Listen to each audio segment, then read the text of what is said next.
Iran homes, Yuvraj. ఏంటి ఈ రెండు పేర్లు చాలా విచిత్రంగా ఉన్నాయి అని మా ఇంట్లో వాళ్ళందరూ అనుకుంటున్నారు. నేను ఈ ఫంక్షన్కి వెళ్తున్నాను, ఇట్లా మాట్లాడబోతున్నాను. నాకు కూడా ఆయన గత నెల రోజులుగానే పరిచయం. చూస్తేనే అర్థమవుతుంది, చాలా సింప్లిసిటీతో కూడుకున్న మనిషి. ఎంత సక్సెస్ అయినా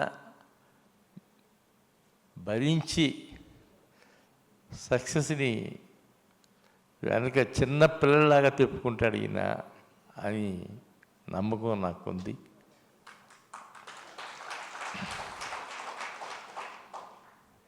ఇవాళ హైదరాబాద్లో ఉన్న రియల్ ఎస్టేట్ కంపెనీలు అన్నిటినీ మించి మీరు మరింత బలంగా పెద్ద కంపెనీ అవ్వాలని కోరుకుంటూ